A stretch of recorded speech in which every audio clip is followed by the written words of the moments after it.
So today I will be reviewing Little Women LA Season 6, Episode 12. And in this episode, the women had so much going on, I don't know where to start. So let's talk about it.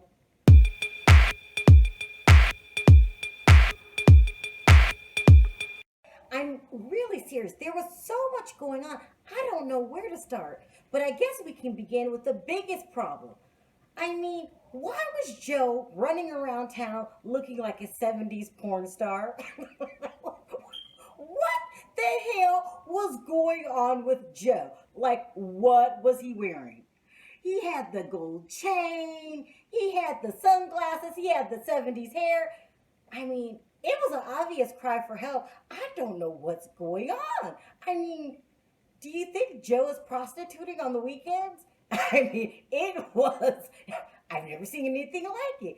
And has too much going on right now to worry about what's going on with Joe. I mean, maybe he's having a nervous breakdown, but this problem needs to be addressed immediately. I mean, I didn't know what to say.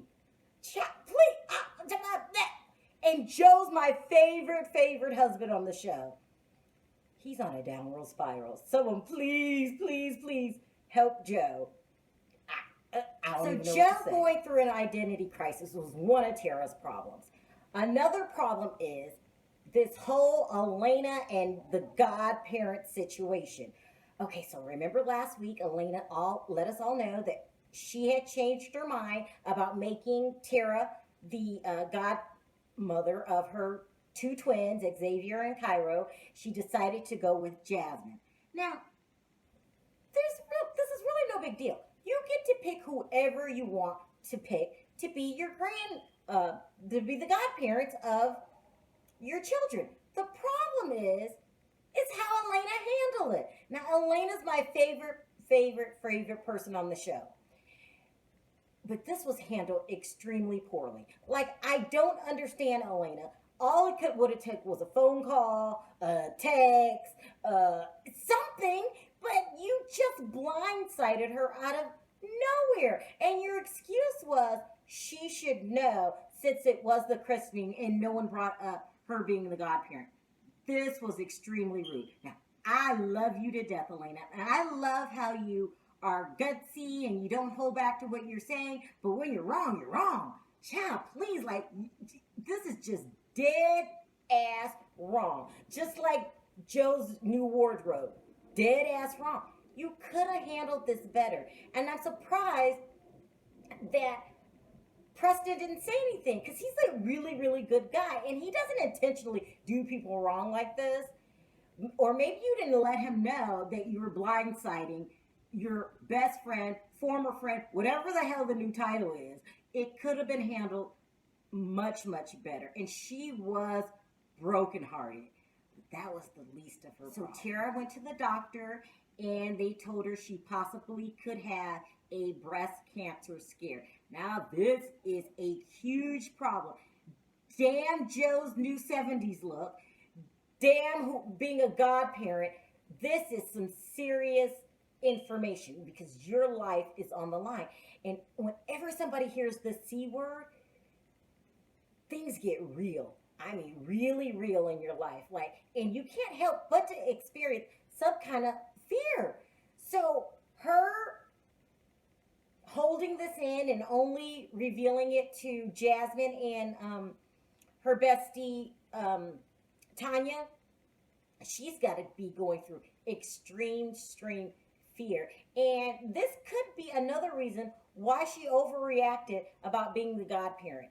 Because at the end of the day, even though I don't like the way Elena handled it, Tara, you are extremely busy and she has a point. So, but this could be a cause of your extreme overreaction to being the godparent. Like, I would be scared shitless if someone even mentioned my name and the C word in the same sentence. So we'll get the results next week. And so I hope all goes well because even though you're extremely over ambitious and you've got a lot going on, I still like you, and I don't want to see anyone with cancer. Like, this is just horrible news. next to Joe's new identity crisis. So to my Let's surprise, Elena invited Christy to the bapt- baptismal christening, the christening. And it was good to see her. I think, Christy, you have saved your job and you have wormed your way back into the girls' heart.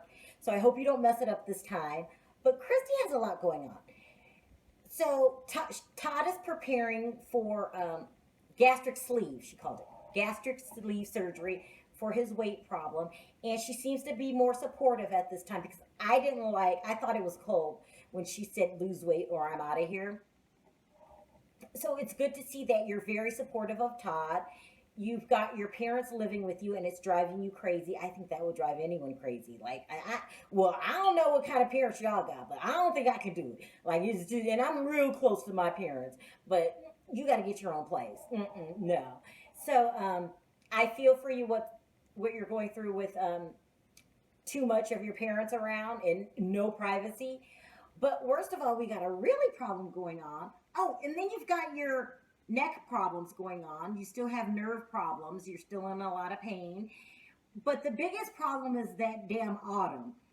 So she's dating a guy you don't like, and she's not shy on telling you to mind your own business.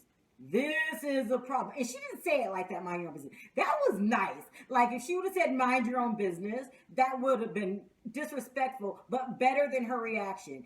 I don't like you, and I'm not introducing him to you, and mind your own business. Shut up. What, Christy, you got a lot going on. I mean, I don't know of any daughter that would talk to her parents that way besides fair on Team Mom.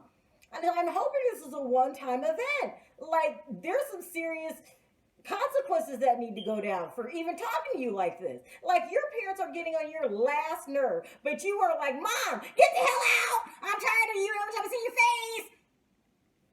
What the hell is going on with Autumn? Now you cannot really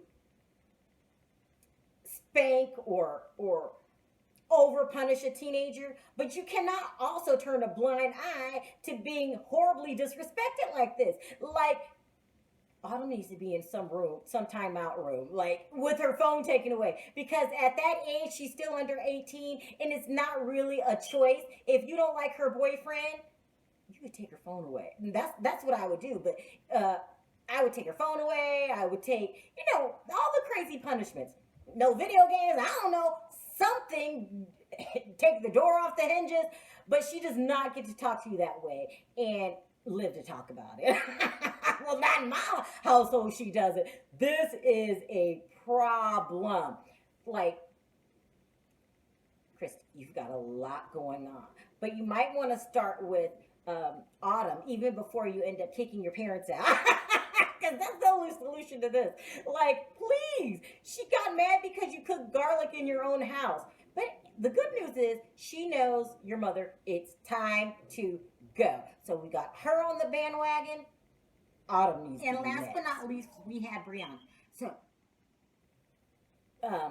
Little Maverick, who is adorable, is going through some health problems. Last week you talked to Tara about it. And to my surprise, your surprise, and anybody else who was listening, she was very understanding and open with you and very nurturing because you have not been on your best behavior this entire season.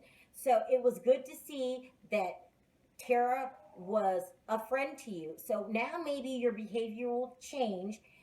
You explained to Matt how shocked you were, but how glad she was opening to you and how she still remains a good friend of yours.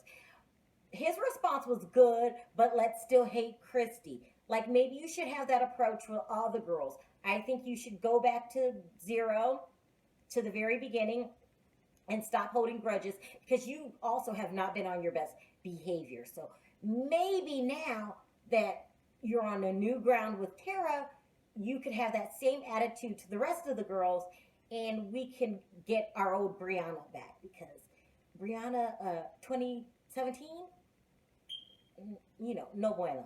So hopefully things will go back to the way they were. And especially with you and Christy, you need to not listen to Matt and let's start from the beginning here because don't forget, at the end of the day, these are your friends, not Matt's.